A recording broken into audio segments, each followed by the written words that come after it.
दिल्ली सरकार से संबंधित भारत के नियंत्रक एवं महालेखा परीक्षक का दिल्ली में शराब के विनियम और आपूर्ति पर निष्पादन लेखा परीक्षा प्रतिवेदन वर्ष 2024 का प्रतिवेदन संख्या नंबर 1 की प्रतियां सदन पटल पर प्रस्तुत करती हूं।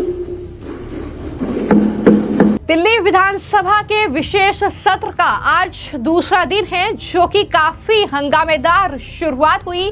आम आदमी पार्टी के विधायकों को सस्पेंड कर दिया गया, लेकिन उसके ठीक बाद अब विधानसभा में सीएम रेखा गुप्ता ने कैग रिपोर्ट को पेश कर दिया है। जी हां, ये शराब नीति से जुड़ी कैग रिपोर्ट है जो कि पेश की गई है, जिसे अरविंद केजरीवाल उनकी सरकार ने दबाकर रखा था। लेकिन अब ये शराब नीति से जुड़ी कैग रिपोर्ट विधानसभा में पेश हो चुकी है। सीएम रेखा गुप्ता ने इसे पेश किया है और ये माना जा रहा है कि इसके बाद अब दिल्ली में शराब नीति घोटाले में बड़े खुलासे हो सकते हैं। यानी एक बार फिर से अरविंद केजरीवाल उनकी पार्टी के नेताओं की मुश्किलें बढ़ सकती हैं। जिस तरीके से शराब नीति पहले ही अरविंद केजरीवाल के लिए गले की फांस बनी हुई है, वो जेल जा चुके हैं, उनके नेता जेल जा चुके हैं। लेकिन अब बीजेपी की सरकार आते ही दिल्ली में एक बार फिर से कहीं ना कहीं एक्शन की शुरुआत हो गई है और आज सीएम रेखा गुप्ता ने एलजी के अभिभाषण के ठीक बाद यह शराब नीति से जुड़ी कैग रिपोर्ट पेश की है। सबसे पहले सुनिए उन्होंने कैग रिपोर्ट पेश करते हुए क्या कुछ कहा है। दिल्ली सरकार से संबंधित भारत के नियंत्रक एवं महालेखा परीक्षक का दिल्ली में शराब के विनियम और आपूर्ति पर निष्पादन लेखा परीक्षा प्रतिवेदन वर्ष 2024 का प्रतिवेदन संख्या नंबर 1 की प्रतियां सदन पटल पर प्रस्तुत करती हूं। तो एक तरफ शराब नीति से जुड़ी ये कैग रिपोर्ट पेश की गई है विधानसभा में, तो दूसरी तरफ बीजेपी ने जिस तरीके से वहां पर सरकार बनाई, उसके बाद आम आदमी पार्टी बौखलाई हुई है और विधानसभा से जिस तरीके से विजेंद्र गुप्ता जो कि स्पीकर है, उन्होंने आम आदमी पार्टी के विधायकों को सस्पेंड किया है। जिस तरीके से वहां पर हंगामा किया गया, उसके बाद आम आदमी पार्टी के तमाम विधायक विधानसभा के बाहर बैठकर धरना कर रहे हैं। ये तस्वीरें भी आपके सामने हैं। लेकिन वहीं पर जब कैग रिपोर्ट विधानसभा में पेश की गई तो स्पीकर विजेंद्र गुप्ता ने यह साफ तौर पर कहा कि पिछली सरकार ने रिपोर्ट को दबाकर रखा हुआ था और रिपोर्ट को लेकर तरह तरह की भ्रांति फैलाई गई थी। लेकिन पिछली सरकार ने जिस तरीके से ये रिपोर्ट पेश नहीं की और पेश न करके संवैधानिक प्रावधानों को जानबूझकर उनका उल्लंघन किया गया। हाईकोर्ट ने कैग रिपोर्ट को लेकर बेहद गंभीर टिप्पणियां की थी। इसको पेश करने में लापरवाही बरती गई। एलजी के पास समय रहते रिपोर्ट को नहीं भेजा गया। ये तमाम बातें कहते हुए स्पीकर विजेंद्र गुप्ता ने क्या कुछ कहा है और किस तरीके से अरविंद केजरीवाल आम आदमी पार्टी के नेताओं की मुश्किलें जरा बढ़ने वाली हैं, सुनिए। सभी सदस्यों को वितरित की जाए प्रति सीएजी की रिपोर्ट। माननीय सदस्यगण, मैं आपको भारत के नियंत्रक महालेखा परीक्षक की रिपोर्ट को सदन में प्रस्तुत करने से संबंधित पृष्ठभूमि से अवगत कराना चाहता हूं। सदन में सदस्यों को सीएजी रिपोर्ट पर चर्चा करने में सहायता करने के लिए इसको उजागर करना जरूरी है, क्योंकि उक्त रिपोर्ट अब सदन के विचाराधीन है। यह इसलिए भी महत्वपूर्ण है क्योंकि सदन के कई सदस्य पहली बार चुनकर आए हैं और इस पृष्ठभूमि की जानकारी मिलने से उन्हें रचनात्मक ढंग से चर्चा में भाग लेने में मदद मिलेगी। सीएजी एक संवैधानिक संस्था है जो जवाबदेही है, पारदर्शिता और सुशासन को बढ़ावा देती है। इसे संवैधानिक प्रहरी भी कहा जाता है और इसकी कार्यप्रणाली को माननीय सर्वोच्च न्यायालय ने संविधान की मूल संरचना कहा है। सीएजी जनता, विधायिका और कार्यपालिका को यह स्वतंत्र और विश्वसनीय आश्वासन देती है कि सार्वजनिक धन एकत्रित किया जा रहा है और उसका प्रभावी ढंग से कुशलतापूर्वक उपयोग किया जा रहा है। यह आश्चर्यजनक तथ्य है कि वर्ष 17-18 के बाद से 2017-18 से सीएजी की रिपोर्ट को सदन पटल पर प्रस्तुत नहीं किया गया है। इस संबंध में विपक्ष के तत्कालीन नेता अर्थात उस समय मैं विपक्ष का नेता था के नेतृत्व में तत्कालीन विपक्षी विधायकों ने, जो इस सदन के सदस्य भी हैं, उसमें से 5 सदस्य हैं, ने सीएजी रिपोर्ट को सदन में प्रस्तुत करने के लिए माननीय राष्ट्रपति, तत्कालीन विधानसभा अध्यक्ष, तत्कालीन मुख्यमंत्री, वित्त मंत्री और मुख्य सचिव से अनुरोध किया था। राज्य की वित्तीय हालत के बारे में जानकारी प्राप्त करने के लिए बहुत जरूरी था। मैं इस बात से बहुत पीड़ित हूं कि सीएजी रिपोर्ट को दबा दिया गया और पिछली सरकार ने इस रिपोर्ट को सदन में प्रस्तुत न करके संवैधानिक प्रावधानों का जानबूझकर उल्लंघन किया। इस संबंध में मैं सदस्यों का ध्यान माननीय उच्च न्यायालय द्वारा रिट याचिका संख्या 1821/2024 में दिनांक 24 जनवरी 2025 को दिए गए अपने फैसले में की गई टिप्पणी की तरफ आकर्षित करना चाहता हूं। साथियों, ये जो सीएजी की रिपोर्ट आज प्रस्तुत की जा रही है, वास्तविकता में एक भ्रांति फैलाई गई, जिसको मैं सदन के समक्ष स्पष्ट करना चाहता हूं कि ये रिपोर्ट स्पीकर को दे दी गई है, लेकिन हाई कोर्ट ने जो टिप्पणियां की है इस पूरे मामले में, उससे आपको स्पष्ट हो जाएगा कि सीएजी की रिपोर्ट को किस तरह से दबाया गया।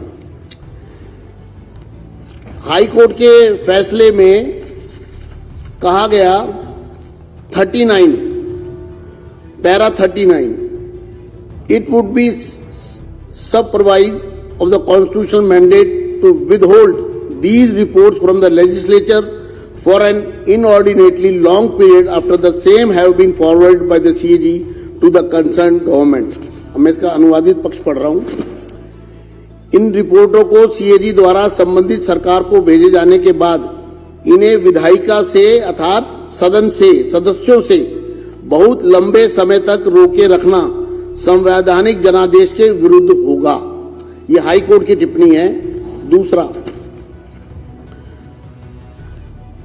It is quite evident 41 para high court के फैसले का, it is quite evident that most of these CAG reports were kept pending with the respondent number 1 Delhi government, respondent number 2 chief minister for an inordinately long period of time.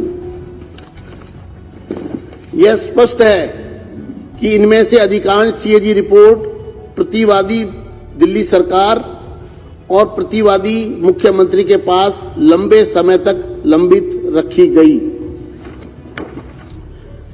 Para 43 it is also evident that the concern respondent government of NCT was remiss in forwarding the concern CAG reports to the LG as mandated under article 151(2) of the Constitution of India. Even after this aspect was staunchly agitated by filing writ petition bearing number WP 15341/2024। Court ने कहा, यह भी स्पष्ट है कि संबंधित प्रतिवादी दिल्ली सरकार ने भारत के संविधान के अनुच्छेद 151(2) के तहत उपराज्यपाल को संबंधित सीएजी रिपोर्ट अग्रेषित करने में लापरवाही बरती, जब जानबूझकर उसको रोके रखा, जबकि इस पहलू को रिट याचिका दायर करके जोरदार तरीके से उठाया गया था। अर्थात संविधान की अनुच्छेद 151(2) का खुला उल्लंघन हुआ और उस अनुच्छेद के अनुसार सरकार को यह रिपोर्ट एलजी के पास समय रहते भेजनी थी, लेकिन जानबूझकर सरकार ने रिपोर्ट को अपने पास दबाए रखा। ये हाई कोर्ट ने, ये जब आप लोग चर्चा में भाग लें तो आपको तथ्य आपके समक्ष होने चाहिए। Para 45 even thereafter the respondent government of Delhi did not act with alacrity in the matter.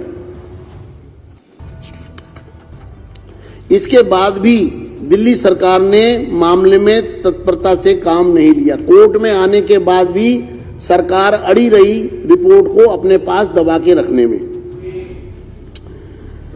46 ये हाई कोर्ट की टिप्पणियां पढ़ रहा हूं जो किस प्रकार से संवैधानिक शक्तियों का उल्लंघन हुआ है, किस तरह से रिपोर्ट को छुपाया गया है। 46 it is quite evident there has been an inordinate delay on the part of the respondent government of Delhi in taking requisite steps for laying the CAG reports before the Legislative Assembly. The sequence of events and the timeliness reveal a disdainful disregard by the government of Delhi of its constitutional obligation.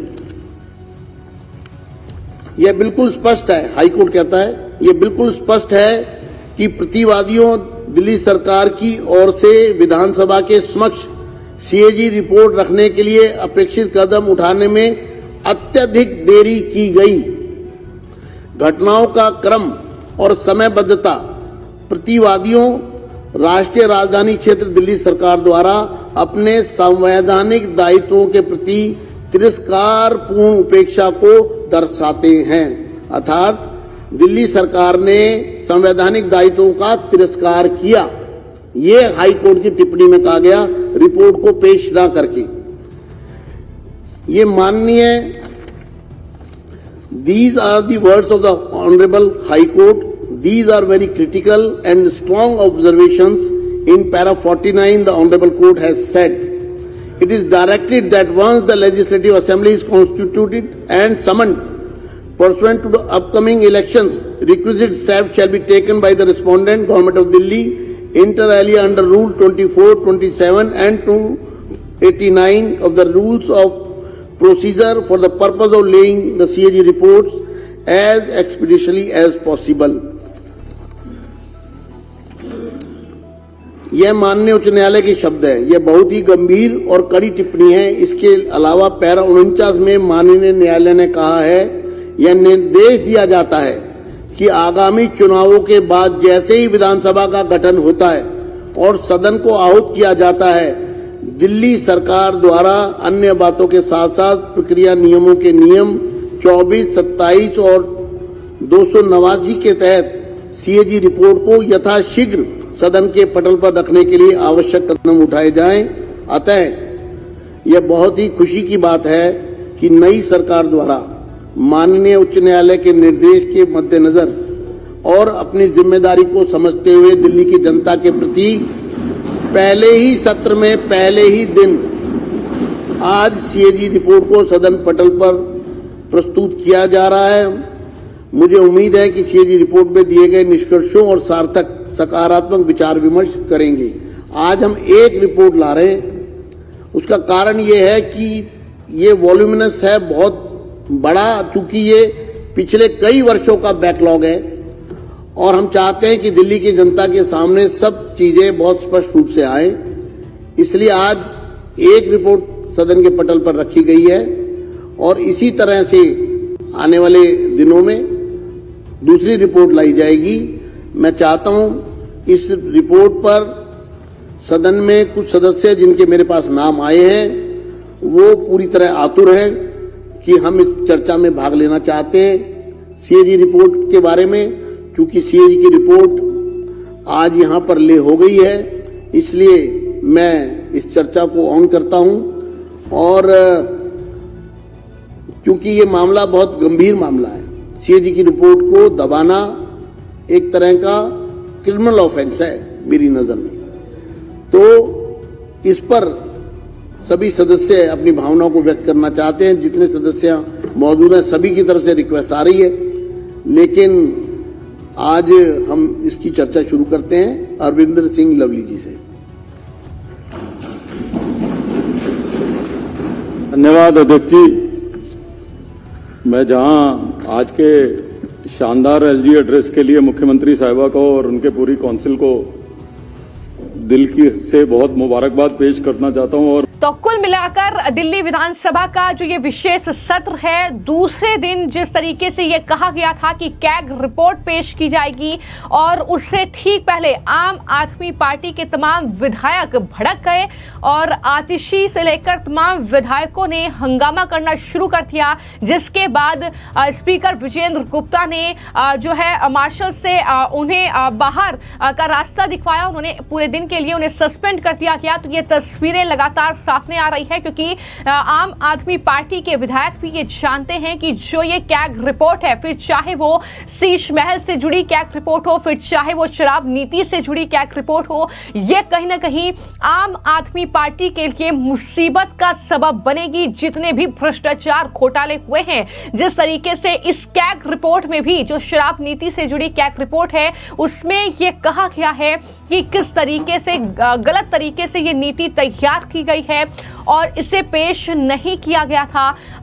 और इन सब के बीच जब पेश की गई है ये report तो इसमें कई बड़े खुलासे हो सकते हैं। हालांकि दिल्ली की जो शराब नीति है जो कि 2017 से 22 के बीच लागू रही, उस रिपोर्ट में जो कैग की रिपोर्ट है उसमें बताया गया है कि गुणवत्ता नियंत्रण, लाइसेंसिंग, मूल्य निर्धारण और प्रणालीगत प्रवर्तन विफलताओं में कई उल्लंघन को इस कैग रिपोर्ट में चिन्हित किया गया है। इसमें कहा गया है कि सक्षम अधिकारी की मंजूरी के बिना यह फैसला लिया गया और खामियों के लिए जिम्मेदारी और जवाबदेही तय की जानी चाहिए। ये तमाम बातें इस कैग रिपोर्ट में कही गई है। तो कुल मिलाकर ये जो कैग रिपोर्ट है ये अब अरविंद केजरीवाल के लिए मुसीबत का सबब बनने जा रही है और यही वजह है कि इस तरीके से आम आदमी पार्टी के विधायकों से लेकर सांसद संजय सिंह हो, चाहे वो प्रवक्ता हो, बौखलाए हुए हैं। लगातार वो एलजी से लेकर बीजेपी की सरकार और सीएम रेखा गुप्ता पर तरह तरह के आरोप लगा रहे हैं। भीमराव अंबेडकर जो संविधान निर्माता हैं उनके अपमान का आरोप।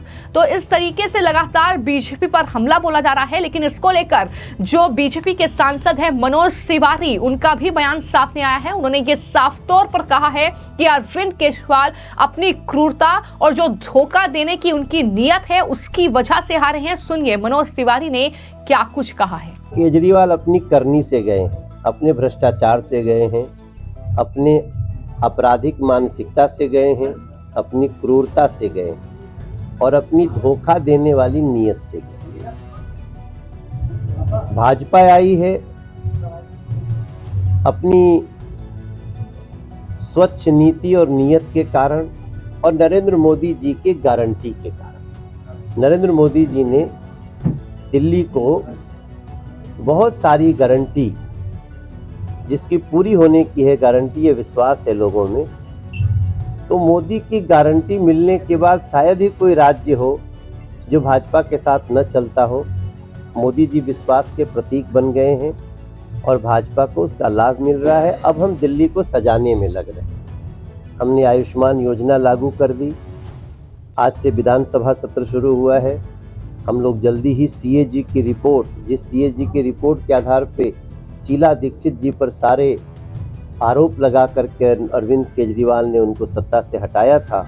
तो फिलहाल दिल्ली में बीजेपी की सरकार बन चुकी है, मुख्यमंत्री दिल्ली को मिल चुका है, लेकिन उसके बाद भी जो आम आदमी पार्टी वर्सेस बीजेपी की जो लड़ाई है वो खत्म नहीं हो रही है और इस तरीके से विधानसभा का ये विशेष सत्र भी काफी ज्यादा हंगामेदार चल रहा है और इस तरीके से हंगामा सदन के बाहर अब आम आदमी पार्टी के ये विधायक कर रहे हैं। हालांकि कैग रिपोर्ट अब क्या कुछ खुलासे करेगी और किस तरीके से अरविंद केजरीवाल, सिसोदिया, इसके अलावा संजय सिंह की मुश्किलें बढ़ाएंगी, ये कहीं ना कहीं देखना होगा। फिलहाल आपकी इस खबर को लेकर क्या राय है हमें कमेंट बॉक्स में जरूर लिखें। धन्यवाद।